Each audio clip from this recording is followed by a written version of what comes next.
going to bring the meeting to order at 4:14.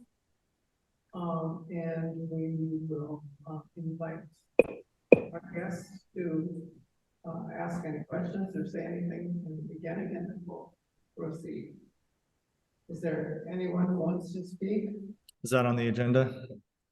Public comment, is that on the agenda? So no public comment on the agenda, so there's no public comment. Okay, all right. Moving on. Jake? So first order on the agenda, Linda, is that correct? Is the executive session? Yeah. Okay, so the executive session is to discuss a potential legal issue and to get private counsel with our legal counsel, Brian Snur. Brian, would you like to add anything on that for executive session purposes? I mean, that summarizes it. I'll give the statute for the minutes unless it's already in the agenda. It's 42.30.110 subsection 1 small I. And I heard some of the discussion before you open the meeting just about how to do the executive session. I don't know if you have your Zoom meeting set up where you can move people into a waiting room, but that would normally be the way to do it. You may have to set that up when you create the meeting though. So just thought I'd throw that out there. And then when we do go into executive session, we'll need to state the time. And I wouldn't think this matter will take very long. So I would suggest calling it for, 10 or 15 minutes. We can always extend if we need to, but you can't start the regular meeting again until the time ends. So. Okay, so I can put everybody in a waiting room, but when I put you in the waiting room, how do I bring you back out into a different area? You put them in the waiting room and then you admit them back into the meeting. So it should just be up one of the pop-up options you have when they're in the waiting room. Oh, I can okay. I was thinking about putting you in the waiting room, but put the people that aren't part of the legislative executive into leave them here, but everybody else that's a guest, put them into the waiting room. That's correct. Yep. Okay. All right. We'll there try you go. that. So this is going to be the first item of business. Is Linda required to be, or she's not going to be in the executive session as our secretary? So Linda, you will not be in the executive session. Usually I'm not. Yeah. So you won't be in the executive session, but I'm going to move Chevet out and Bill Zidell out. And then just announce the time, maybe run it until 4:30. That'd give us 13 minutes so we can extend if we need to. Go ahead. Yeah. Chris.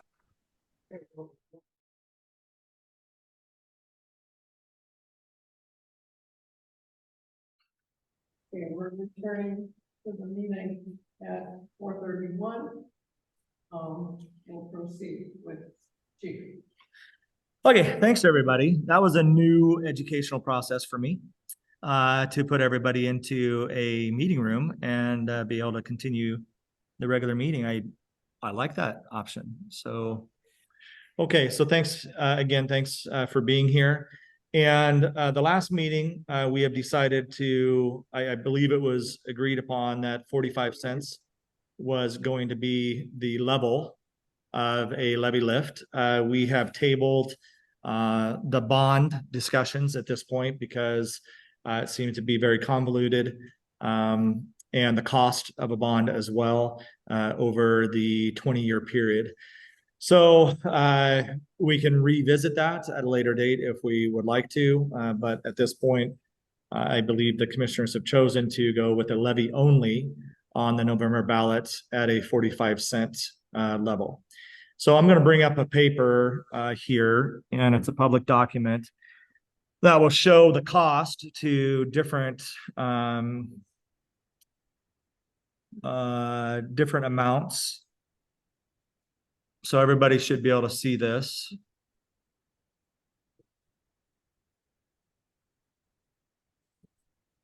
So let me see if I can.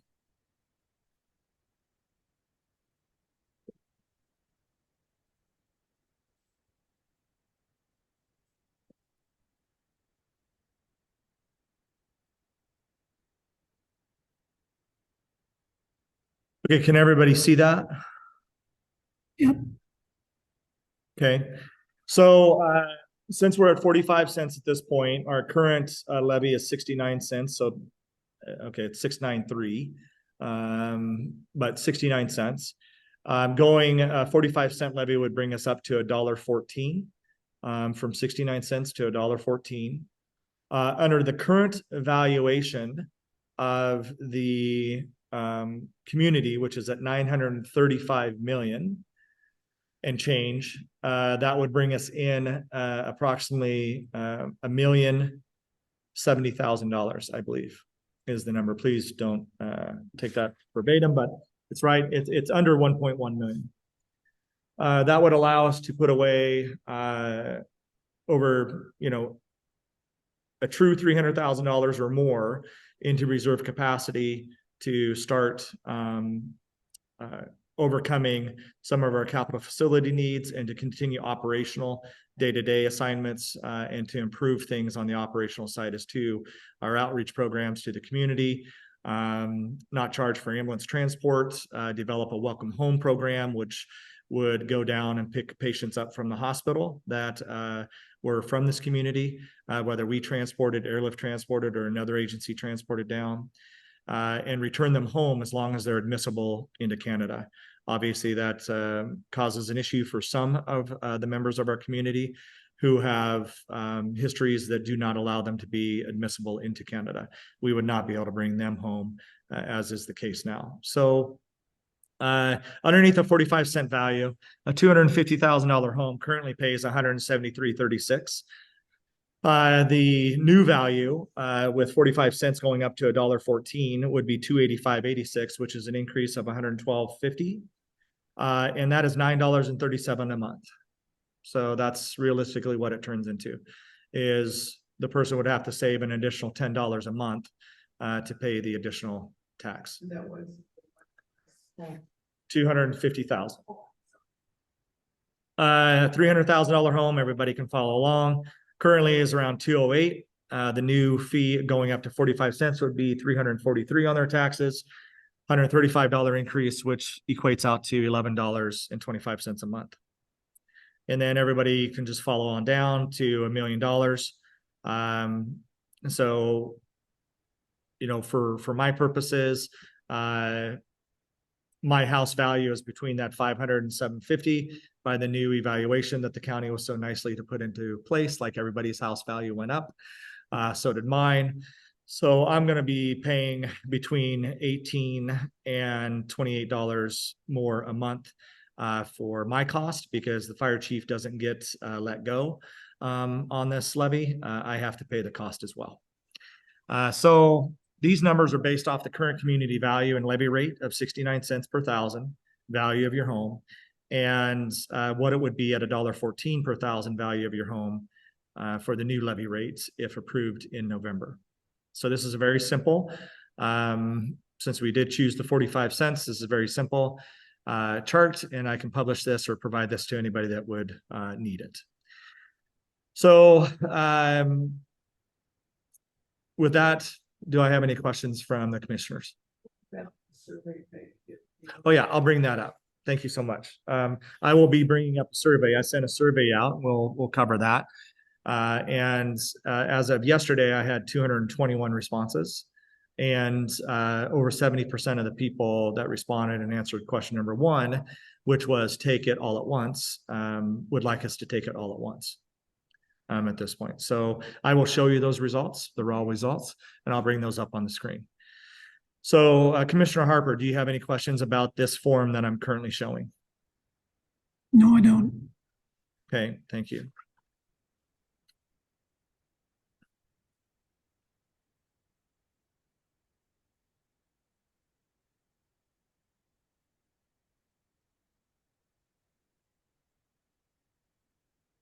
I'm going to be bringing up SurveyMonkey now.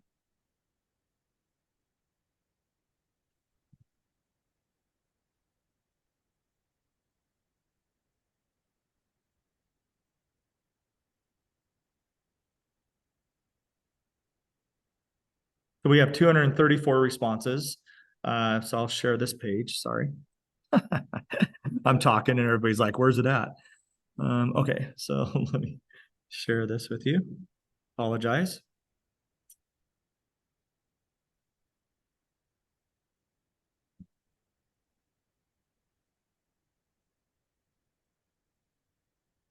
Okay, can everybody see that? Yep. Everybody good? So right now we're 234 responses total for this survey. And I will bring it up.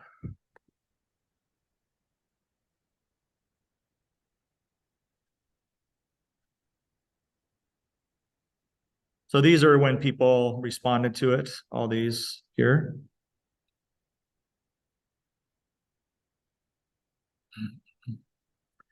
So the first question that was asked was the fire district takes the projected specified levy increase of 45 cents immediately, placing any amounts not used in each budget year into reserve accounts for A, unforeseen operating expenses, example, apparatus repairs, equipment repairs, necessary replacements, and B, capital needs, i.e., or example would be facility upgrades to meet current standards and requirements, apparatus replacements, communication upgrades, etc.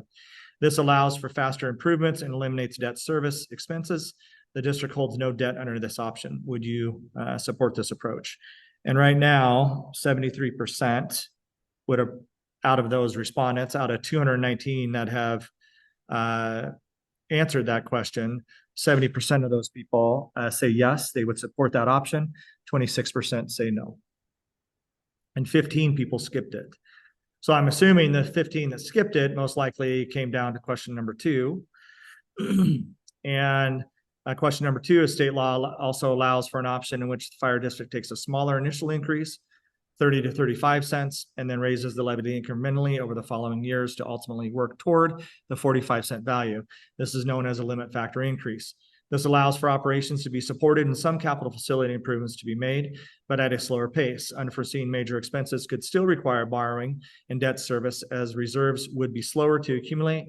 Would you support this approach? So out of that, 208 respondents for this question, 63% said they would support this approach, and also 36% said no.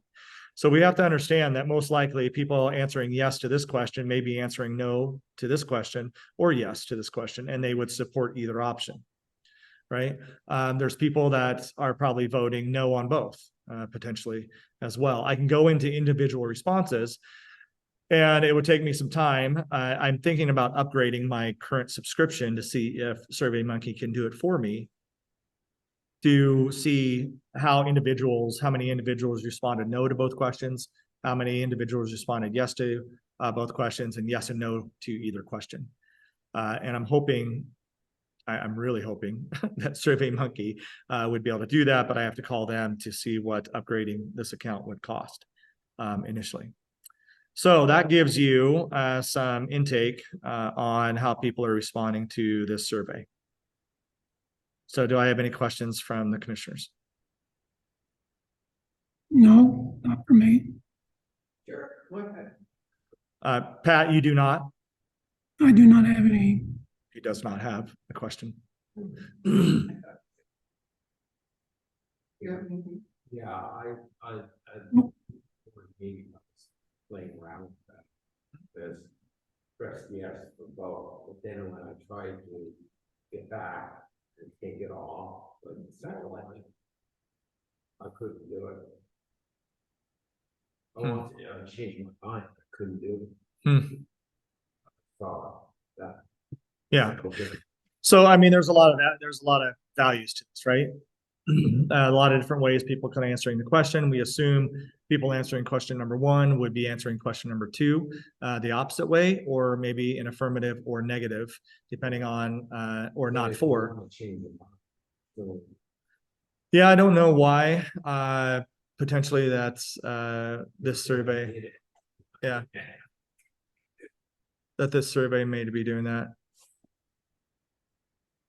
All the way around the building. Thank you. okay, got it. Okay. So Sorry. You know, the fact that there were 200 What was the number? 34.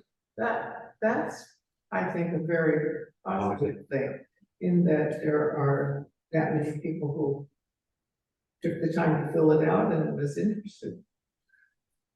I thought the message itself was very good, because it really laid it out for people.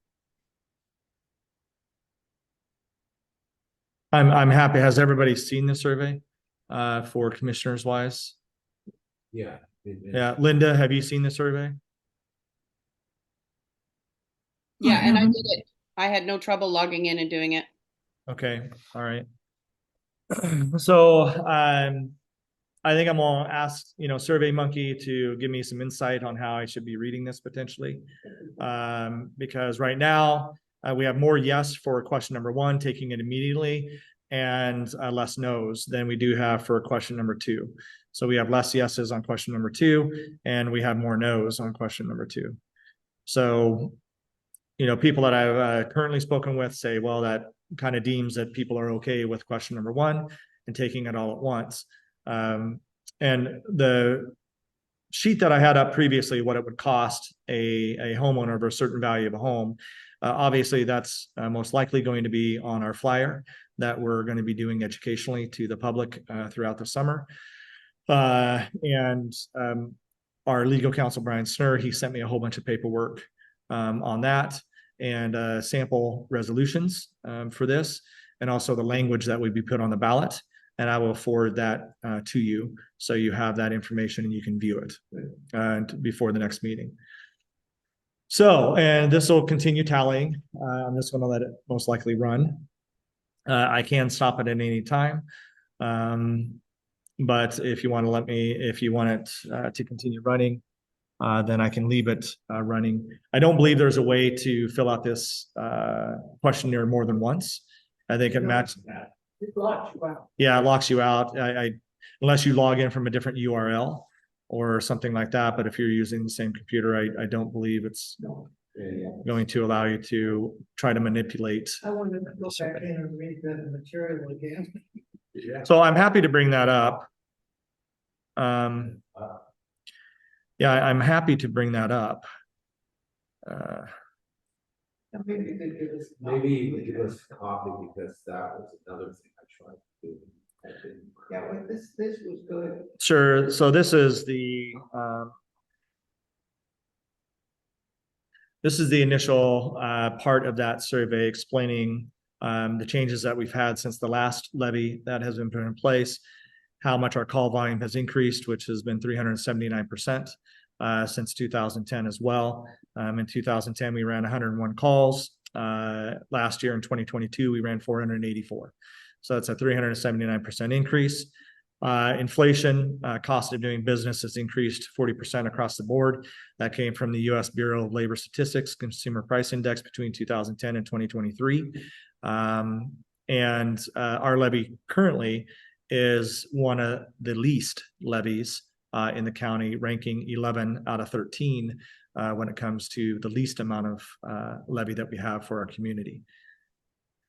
So a lot of things have changed since 2010.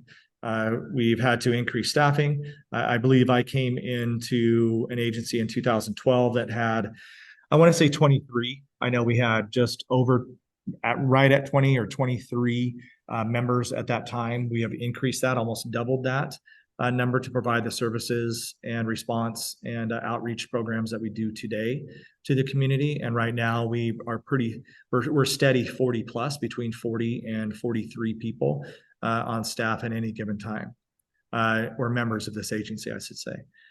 So we've increased that. That has come at a cost as well, to make sure that we can respond to requests, both emergent and non-emergent, to this community, and also provide outreach programs like our community paramedic outreach program, and see ourselves participating in community organizational events as well.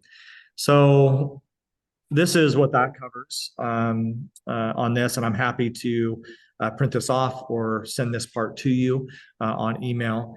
And then obviously it goes into the questions, and that's where the public was answering those questions.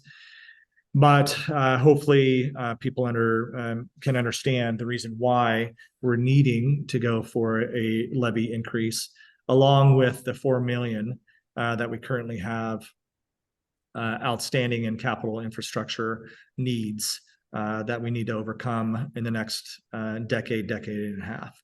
So the plan gives us 13 years, but depending on the levy success, obviously, if we don't get the levy, we would have to come back most likely in April and August of the following year for the same purposes. And if we do get the levy, then we're able to start immediately and start improving all the services that we provide this community, and also overcome the needs of infrastructure. This is good information. Yeah. And I think that the more that this can be used and elaborated on is going to help a lot. Sure, and I do believe that's if not this exact, some form of this will be utilized on a flyer for public informational purposes. I really like the way you really explained it, so it's simplistic and it's understandable. Yeah, without the levy that we've had in place for since 2010, we would not have been able to do any of this, for the community.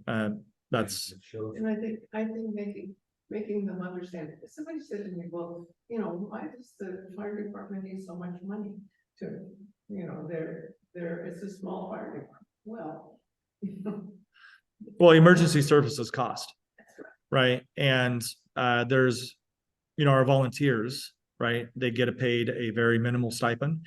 And to let the public know, our volunteers only get $15 to risk their lives on a structure fire, and to potentially lose their life if they have to try to rescue somebody inside that building. $15. That's what they're going inside that structure for. And us not being able to provide them proper uniforms, their entire uniform, when they're having to spend hundreds of dollars, if not thousands of dollars over their time here on their own uniform pieces that we're currently not able to provide them because we don't have the funds. I actually think that's a little criminal to our volunteers. And when our volunteers are here and we don't have volunteers that are coming out of the community to put on a uniform, and I understand that, but our volunteers are young men and women who are sacrificing a lot of things to spend time here, to be here for you, and also technically possibly lose their life in trying to rescue you as well, or to help you. I think that comes with a cost. And the services that we want to add in addition to this with a new levy, be able to bring people home from the hospital, so they don't have to worry about a trip home, because a lot of people refuse transport at this time because they have nobody they can call. Circle of Care does an incredible job, and they do the best that they possibly can, but they're not always going to be available either to go down at 2 a.m., 3 a.m., or in the middle of the day to pick somebody up that had to be transported down to see a doctor at the ER and now needs to come back home. So I know that's a frustration of a lot of people. Not billing for ambulance, saving people cost on and if they have to use one of our services, that they won't get a bill for $1,000, because right now, as every other service, I would have to say in the county, takes people to collections. If they transport and the person has an outstanding amount, just like the hospital would, they try to redeem that. And if they don't, then they take people to collections. Well, that has been in place before my time. And we've had to take some people to collections because they've had an outstanding bill. Now, we try to be very compassionate to those individuals. We try to work with them on a payment plan if they are able to pay. And sometimes St. Joseph's will get a hardship from those individuals, and they will do much more research on their bank accounts than we would be able to do with the staffing that we have. And if they decide to write off their outstanding balance, then we will do so as well within this agency, and take a hit basically on the cost of transporting them down to the hospital. Everybody, needs to understand. I mean, it's fuel, it's wear and tear on the rig, and it's people's times. So it's people time. So I think we do a great job. We came together during the pandemic. We didn't plan for the pandemic, but we had to overcome the pandemic. And within that period of time frame, it took an entire team. And that's why we have the numbers that we do have in order to be able to respond in such manners, in such ways. We would not be able to do that with 20 people. So, you have any other questions on? I think, I'm clear with this. Chris. Commissioner Harper, do you have any questions? Yeah, I think the number of people we pick up, on responses is not going to go down a whole lot because of the aging group here. And I would not expect property to remain as high as it is right now. Over the last 30 or 40 years, as I've watched this, the economics that's going on, this approach seems to be the best suited for this. And I think it's the right choice. Just to put in something here, is that November, December, the valuation of this community is going to stay the same, go up, or go down. So every year, the community valuation gets adjusted. So last year, it got adjusted 186 million in 1 year. Over the preceding 9 years, if I have that math right, it went up 161 million over 9 years. And in 1 year, it went up 186 million. And I'm like, how did that get computed, right? So I called the assessor's office. They would not give me an answer whether or not they're in their meetings, because I'm sure they're having meetings at this point. They won't give me any direction on whether or not. Actually, they said they could see it going down versus up again. So that could affect how much money we bring in at $1.14. So if our valuation goes down by 5 million, let's say, to 930 million, we potentially lose $20,000, $30,000, $40,000 of income because of that devaluation of the community. Now, if the valuation goes up, it's the opposite. We would get more money, okay, than we expected for the $1.14. But $1.14 is $1.14, and we don't control where the valuation goes. And if it went up, then we would have more money coming in, and that's more money that we could put away into reserves. And potentially we don't have to take all of that either. So that's an option that we have too. But that can be taken in the later. Yeah, Percentage-wise, yeah. yeah. So there is discussion. I've had a very brief discussion with our legal counsel on that maybe that year, in a year, we didn't need 45 cents. We could take 42 cents, but I'm not sure if that's the levy amounts. So let's say the community valuation went up. Now, I don't know if any of this is right. I'm just speaking out loud. If the community valuation went up to 940 million, and now $1.14 brings in $1,120,000, right? Then before we sign that or make it valid, the levy at $1.14, can we reduce it to $1.13? Can we reduce it to $1.12? I don't know if that's the time that you do that, right? Or it's $1.14 because that's what the public voted in, right? 45-cent increase. And then as we do our budgets on a yearly basis, we can decide how much money we take, and then the rest would be banked. Now, please understand, I'm speaking out loud, and I don't know how that would go, right? And I will find that out for our next meeting. Okay, but I can't tell the public Are we going to go up in valuation again? Are we going to go down in valuation? Or are we going to stay pretty stable in valuation? Maybe go a couple million, up or down, or 5-10 million going down. Then we're running into a situation where we get into basically now we're at $1 million or less for $1.14. And that's going to affect how much money we can put into reserves.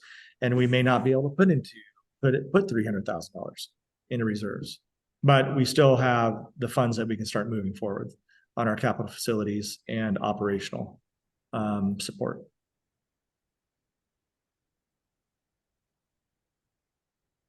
I brought up SurveyMonkey. I brought up the home value. Again, I'll bring that back up for the community to see it again. So again, to explain this to the community at 45 cents with the current valuation of the community, which is around $935 million and change, 935,600,000 and some thousand, I think, or somewhere close to that. At a 69-cent levy, it currently brings in $648,000 in revenue to the district. And then, so speaking of this chart, if you have a home value of $250,000, you currently pay around $173.36 at our current levy. Going to 45 cents would add an additional $937 a month to your taxation through the fire district. And your new cost on a yearly basis would be $285.86. Now, these are projected. Please don't, these aren't exact. So they're projected, but it's the best numbers that we can have at this point because it's projected off of our current levy of 69 cents and the valuation of the community. So if we go down to a $500,000 home, currently around a $500,000 home, they pay $346 a year. With the new levy at $1.14, that would go up to $571. A $225 increase, which is $18.75 a month. So that's what they would be looking at for an increase monthly. It's not even That's coffee. 3 coffees. Yeah, put it in realistic value. $9.37 doesn't even buy a really fancy coffee at Starbucks. And 18, that's 2 coffees of a fancy coffee at Starbucks. $37.50 a month, that doesn't even allow you to go to the theater and watch a movie.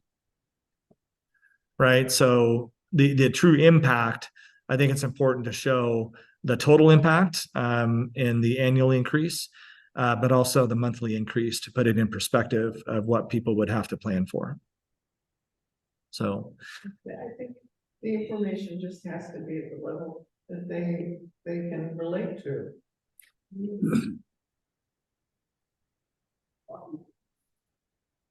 Yeah. Commissioners, do you have anything that you would like to ask me or that you would like to add? No. Commissioner Harper, do you have anything that you would like to ask me or to add today?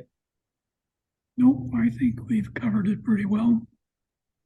Okay, Linda, are we allowed to ask for comment from Bill Zidell? I think that you have already done so in these special meetings, so No, we have to. We've asked for public comment yeah. in special meetings. Yeah. Bill, do you have anything to add to the meeting today? No, just I think the chart that's valuable is the one that points out how much it costs per month. That's always a good perspective. And like you point out, it's 4 lattes. You could do it on a latte chart. Literally, you could do it that way. You put a latte chart up, like 3.5 lattes or 4 lattes or something. You go to $4, that's what it's going to cost. Would you work on that with me?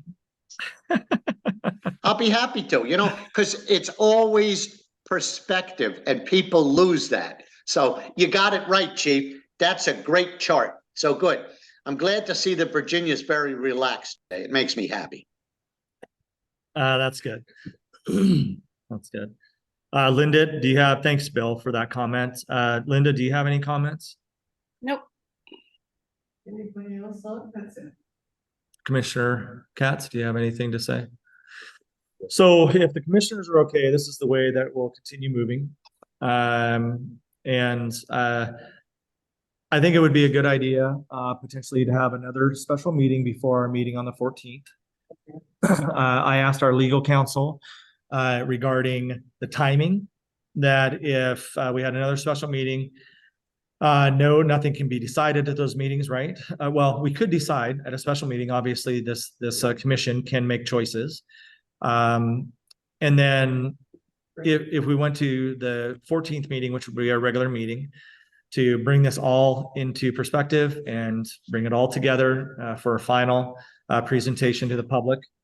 Just know that I plan on doing hopefully 6 to 8 public educational meetings here at the fire hall between now and November as well, that the public will be invited to in person and on Zoom to go over the process that is in place and other information.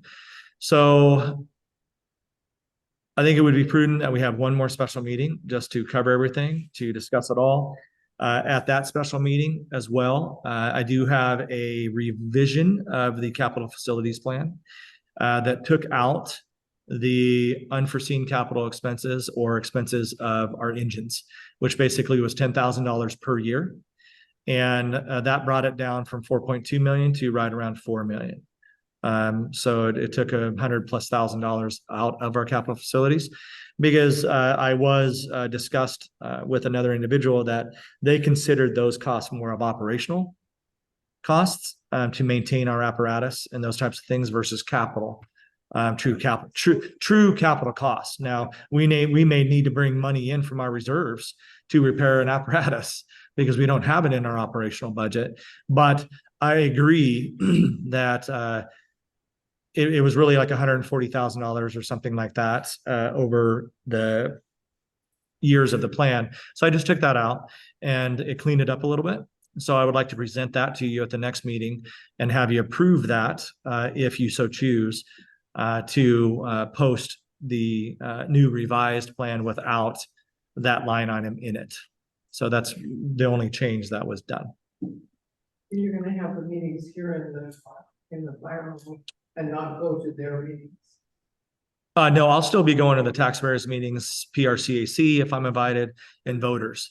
So it'll be in addition to those meetings that I plan on inviting the public here to see our facility, to see the things that we would like to do and bring them here. And I'm happy to be invited to do, if people don't like this venue, then if the community center wants to invite me over there, a group wants me to come over there and speak, then I'm happy to do that as well. But I want absolutely the public to be objectively informed of the reasons and the needs of this district. Very much. So the next meeting, do you want me to send out dates again, or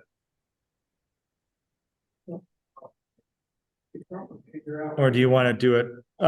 Commissioner Harper, do you have your availability coming up in the next week? I could call you and give you about that. Okay, I'll send out dates again by email. I think you can. Okay, so I'll send out Linda, is that okay with you? Yep. Okay, so I'll send out dates again that are available and and times. We'll keep it at 4 o'clock. And then we'll pick a date for our next special meeting. And then that'll be the last one before our regular meeting on the 14th of July, to where we hopefully will have a final decision made. And then documents potentially can be signed at that meeting to be sent down to the county as well to get that process started. But our legal counsel, Brian Snur, doesn't believe that it's August 1st, he said, is the deadline. Is Linda, do you know the deadline? No. He said it was August 1st. I thought it was like August 8th, but he said August 1st. So maybe we're somewhere in between, or Brian is absolutely correct. But he didn't feel that we can hand deliver the documents to the county. So we don't have to worry about mail getting lost or getting delayed. And he doesn't think that if any changes happen or need to happen, that we have plenty of time to do that between the 14th and the 31st of that month. Oh. Good. So, Okay. I'm gonna move that we adjourn the meeting at 5:08. 5:08. 5:08. Okay, thanks everybody for coming today. Hey, Chief, Linda. we Truly really appreciate need